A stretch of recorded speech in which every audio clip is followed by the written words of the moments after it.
ஒரு மீனவன் ஒரு பெரிய மீனை எடுத்துட்டு வந்து மன்னர் கையில குடுத்து, "இது ஒரு அரிய வகை மீன். இத உங்களுக்கு பரிசா கொண்டு வந்திருக்கேன்" அப்படின்னு சொல்றான். மன்னரும் அவனோட அன்புக்கு மரியாதை செலுத்துற மாதிரி 5000 பொற்காசுகள அவனுக்கு குடுக்குறாரு. இத கேள்விப்பட்ட அரசி ரொம்பவே கோவப்படுறாங்க. மன்னர கூப்பிட்டு ஒரு மீனுக்கு 5000 பொற்காசுகள் குடுத்தது ரொம்பவே அதிகம். அதனால அந்த மீனவன மறுபடியும் வர சொல்லி அவன் கையில இருக்கிற அந்த 5000 பொற்காசுகள மறுபடியும் வாங்கி எடுங்க அப்படின்னு சொல்றா. அதுக்கு மன்னர் ஒரு அன்பளிப்ப கொடுத்ததுக்கு அப்புறம் மறுபடியும் எப்படி திரும்ப வாங்குறது அப்படின்னு கேக்குறாரு. அரசி சிரிச்சுக்கிட்டே அவன கூப்பிட்டு இது ஆண் மீனா பெண் மீனா அப்படின்னு கேளுங்க. அவன் ஆண் மீன் அப்படின்னு சொன்னா எனக்கு பெண் மீன் தான் பிடிக்கும் அப்படின்னு சொல்லி அவன் கிட்ட இருந்து அந்த 5000 பொற்காசுகளை வாங்கிடுங்க. அதுவே அவன் பெண் மீன் அப்படின்னு சொன்னா எனக்கு ஆண் மீன் தான் பிடிக்கும் அப்படின்னு மாத்தி சொல்லி அவன் கிட்ட இருந்து 5000 பொற்காசுகளை வாங்கிடுங்க. அவன் எப்படி சொன்னாலும் எனக்கு அந்த 5000 பொற்காசுகள் திரும்ப கிடைச்சே ஆகணும் அப்படின்னு சொல்றாங்க. மன்னரும் வேற வழியே இல்லாம சரின்னு சொல்லி மறுபடியும் அந்த மீனவனை வரவழைச்சு இந்த மீன் ஆண் மீனா பெண் மீனா அப்படின்னு கேக்குறாரு. அதுக்கு அந்த மீனவன் இது ஆண் மீனும் கிடையாது பெண் மீனும் கிடையாது, இது ஒரு அரிய வகையான மீன், அதனாலதான் உங்களுக்கு பரிசா கொண்டு வந்தேன் அப்படின்னு சொல்றான். இந்த மாதிரியான பதிலை எதிர்பார்க்காத அரசர் மகிழ்ச்சியில இன்னும் 5000 பொற்காசுகள் அந்த மீனவன் கையில கொடுக்கிறாரு. அந்த நேரத்துல மீனவன் கையில இருந்து ஒரே ஒரு பொற்காசு மட்டும் கீழே விழுது. அவன் அதை குனிஞ்சு எடுக்கும் போது அரசி கோவத்தோட கத்தவும் ஆரம்பிக்கிறார்.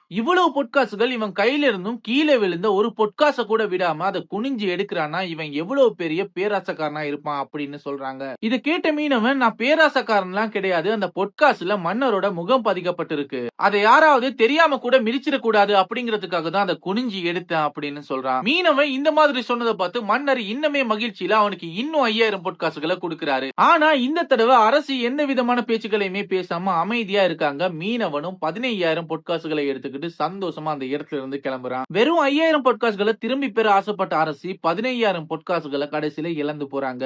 யார்கிட்ட பொறுமையும் பணிவும் இருக்கோ அவங்கள தேடி அறிவு வரும், யார்கிட்ட அந்த ரெண்டுமே இல்லையோ அவங்க கிட்ட அறிவு இருக்காது.